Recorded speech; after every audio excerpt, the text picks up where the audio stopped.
രണ്ട് സംഭവങ്ങളായിരുന്നു അങ്കോലയിൽ അർജുന് സംഭവിച്ചതും 400-ലധികം ജീവൻ കവർന്നെടുത്ത വയനാട് ദുരന്തവും.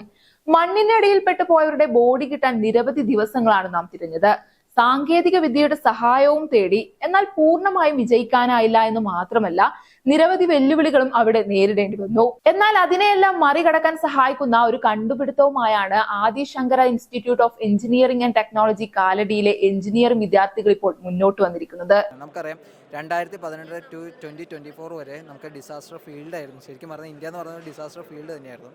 ഇപ്പോൾ തന്നെ അർജുൻ്റെ കേസ്, അതുപോലെ തന്നെ വയനാട്, ഓരോ ഡിസാസ്റ്റർ കേസാണ്. ഇതിനകത്ത് കൂടുതൽ മെയിൻ ഫേസ് ചെയ്ത കാര്യം എന്ന് വെച്ചാൽ ആൾക്കാരെ ഡിറ്റക്റ്റ് ചെയ്യാനാണ്. ഇപ്പം അർജുൻ്റെ കേസിനകത്ത് മെയിനായിട്ട് അവിടെ യൂസ് ചെയ്തത് ഒരു GPS റഡാറാണ്.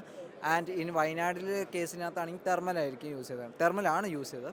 പക്ഷേ ഇതിൻ്റെയൊക്കെ ഡിസഡ്വാൻറ്റേജ് എന്ന് വെച്ചാൽ തെർമൽ ഈ മഴ സമയത്ത് മണ്ണിൻ്റെ ടെമ്പറേച്ചർ നമുക്ക് കൃത്യം പറയാൻ പറ്റില്ല. ഇത് തന്നെയാണ് മനുഷ്യൻ്റെ എന്ന് ഒന്നും പറയാൻ പറ്റില്ല. സോ അത് മെയിൻ ഡിഫക്റ്റാണ് തെർമലിൻ്റെ. ഇനി GPRൻ്റെ കേസിനകത്താണെങ്കിൽ GPR നമ്മൾ ഏകദേശം നമ്മുടെ ഒരു ഗ്രൗണ്ടിൻ്റെ തൊട്ടടുത്താണെങ്കിൽ മാത്രമേ GPRൻ്റെ പെർഫോമൻസ് കിട്ടുള്ളൂ. കുറച്ച് ദൂരെ പൊങ്ങിയാണെങ്കിൽ ഒന്നും നിൽക്കില്ല. സോ ഇപ്പോൾ വയനാട്ടിലെ കേസിൽ ഇപ്പോൾ 400 സംതിങ് ആൾക്കാരാണ് നമുക്ക് നഷ്ടമായേക്കണം. സോ അവരെയൊക്കെ ഡിറ്റക്റ്റ് ചെയ്യണമെങ്കിൽ കുറച്ച് പെട്ടെന്ന് അവരെയൊക്കെ കണ്ടുപിടിക്കണമെങ്കിൽ കുറച്ച് ഫ്ലൈയിൽ കൂടി പോയിട്ട് കുറച്ച് മീറ്റർ കൂട്ടിയിട്ട് മനുഷ്യനെ അണ്ടർ പെനിട്രേറ്റ് ചെയ്ത് കണ്ടുപിടിക്കണം. സോ ഞങ്ങളുടെ ആദ്യത്തെ 3 ടാസ്ക് എന്ന് വെച്ചാൽ 1 ഡിറ്റക്റ്റ് ചെയ്യണം, 2 പെനിട്രേറ്റ് ചെയ്യണം, 3 ഏത് വേരിയേഷനിലൂടെയാണ് മനുഷ്യനെ ഡിറ്റക്റ്റ് ചെയ്യണമെന്ന് നോക്കുക എന്നാണ്. അപ്പം ആദ്യത്തെ ഫ്രീക്വൻസി ഞങ്ങൾ നോക്കിയെന്ന് വെച്ചാൽ മനുഷ്യൻ്റെ അകത്ത് ഇപ്പോൾ മോഷൻ സെൻസർ പല സെൻസേഴ്സ് ഉണ്ട്. എന്തുകൊണ്ട് മനുഷ്യൻ്റെ അകത്തുള്ള ഫ്രീക്വൻസിയുടെ മോഷൻ വെച്ച് ആൾക്കാരെ ഡിറ്റക്റ്റ് ചെയ്തുകൂടാ? അപ്പം നമുക്ക് ഈ കൈ വെച്ച് മോഷൻ ചെയ്യാനൊന്നും പറ്റില്ല മണ്ണിൻ്റെ അടിയിൽ. എന്തുകൊണ്ട്? അകത്തെ ഫ്രീക്വൻസി എന്നൊരു തോട്ട് ഓഫ് വ്യൂവിൽ തുടങ്ങിയതാണ്. അപ്പോൾ ഗ്രാവിറ്റി സെൻസർ വെച്ചിട്ട് ഞങ്ങൾ ആ തോട്ട് ഓഫ് വ്യൂവിൽ ഫ്രീക്വൻസി, ഇപ്പം നമുക്കറിയാം നാച്ചുറൽ ഫ്രീക്വൻസി ഓരോ ബോഡിക്ക് ഇത്രയെന്ന് പറഞ്ഞാൽ സയൻറ്റിഫിക്കലി പ്രൂവ്ഡ് ആയിട്ട് വെച്ചേക്കണതാണ്. അപ്പോൾ ആ ഫ്രീക്വൻസി ഞങ്ങൾ തന്നെ പ്രൊവൈഡ് ചെയ്തിട്ട് ഹെഡിന് ഓരോന്ന് കൊടുത്ത് പെനിട്രേറ്റ് ചെയ്യാൻ പറ്റിയ സെൻസേഴ്സ് എടുത്ത് അതിനെ ഇത് സബ്സ്റ്റിറ്റ്യൂട്ട് ചെയ്ത് നമ്മൾ ഓരോന്ന് ഡിറ്റക്റ്റ് ചെയ്ത് നോക്കുവാണ്. അപ്പം അത് ടെസ്റ്റ് ചെയ്തപ്പോൾ സക്സസ് ആയി. ആൻഡ് ഇത് അഡ്വാൻസ് ആയി, ഇതൊരു ചെറിയൊരു ഭാഗമാണ്. ശരിക്കും ഇതിൻ്റെ പെർഫോമൻസ് ഇനിയും ഞങ്ങളത് വൈഡ് ചെയ്തുകൊണ്ടിരിക്കുകയാണ്. ഒരു UWB റഡാർ എന്ന് പറഞ്ഞിട്ട് ഒരു റഡാർ പ്രോസസ്സ് ഉണ്ട്. ആ റഡാറിൽ ചെയ്യുവാണെങ്കിൽ കംപ്ലീറ്റ്ലി നമ്മുടെ പ്രോജക്റ്റ് സക്സസ് എന്ന് ഞങ്ങൾ പറഞ്ഞ് ഓക്കെയാണ്.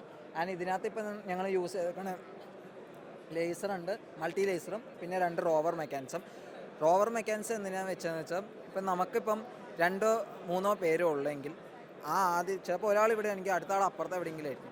അപ്പോൾ ആദ്യത്തെ ഇവിടെ ഒരാളെ കണ്ടുപിടിച്ചിട്ട് അവിടെ ഡ്രോപ്പിംഗ് മെക്കാനിസം വേണമെങ്കിൽ സ്മോക്ക് ആക്കാം, എന്ത് വേണമെങ്കിൽ ആക്കാം. ഇപ്പം ഞങ്ങളിത് ആകെ ചെയ്തേക്കണേ ഈ ഒരു ഡ്രോപ്പിംഗ് മെക്കാനിസമാണ്. ഇതിനകത്ത് എന്തെങ്കിലും സ്മോക്ക് എന്തെങ്കിലും വെച്ചിട്ട് നമുക്ക് ഇട്ടാൽ അവിടെ സ്മോക്കാണ്, അവിടെ നിൽക്കുന്ന ആൾക്കാർക്ക് ഓൺ ദി സ്പോട്ട് വന്നിട്ട് അയാളെ രക്ഷിക്കാൻ പറ്റും. അതാ സാധനത്തിൽ അത് കഴിഞ്ഞിട്ട് ഓൺ ദി സ്പോട്ട് തന്നെ ഡ്രോണിന് വേറെ ഒരാളുടെ അടുത്തേക്കും പോകാൻ പറ്റും, മറ്റൊരാളുടെ അടുത്തേക്കും കാണിക്കാൻ വേണ്ടിയിട്ട്. പിന്നെ ലേസറിൻ്റെ എന്ന് വെച്ചാൽ മൾട്ടി ലേസറിൻ്റെ ഗുണം എന്താണെന്ന് വെച്ചാൽ ഇപ്പം ഈ ഒരു ഏരിയയിൽ എനിക്ക് ഇത്ര ഭാഗത്തെ കാണാൻ പറ്റുള്ളൂ. പക്ഷേ ഡ്രോൺ പൊക്കത്ത് നിന്നും പോകുമ്പം ഇത് 2 to 16 മീറ്ററോളം ഇതിൻ്റെ സെൻസ് ചെയ്യാൻ പറ്റണ ഒരിതാണ്. 4 കിലോമീറ്ററോളം ഡ്രോണിന് പൊങ്ങാൻ പറ്റും. സോ അത്രയും ഒരു ഏരിയയിൽ നിന്ന് നോക്കുമ്പം ഒരു ലൊക്കേഷനാണ്. ഇപ്പോൾ ഈ ഒരു ഏരിയ മൊത്തമായിട്ട് നമുക്ക് സെൻസ് ചെയ്യാൻ പറ്റും. സോ ഇതിൽ എത്ര പേരാണോ നിൽക്കണം അത്രയും പേരെ സെൻസ് ചെയ്യുവാണ്. സോ അതിലേക്ക് മൊത്തം ഈ മൾട്ടി ലേസർ അടിക്കുവാണ്. എവിടേക്കാണ് ആളുള്ളത് അവിടെ എല്ലാം ലേസർ അടിക്കുവാണ്. ഇതാണ് മൊത്തത്തിൽ. പിന്നെ റോവർ മെക്കാനിസം ഉണ്ട്. റോവർ നമ്മൾ GPR വെച്ചിട്ട് തന്നെ, കാരണം അത് ഗ്രൗണ്ടിലൂടെ തന്നെയാണ് പോണത്. സോ GPRലൂടെയാണ് റോവർ മെക്കാനിസം ചെയ്യണത്.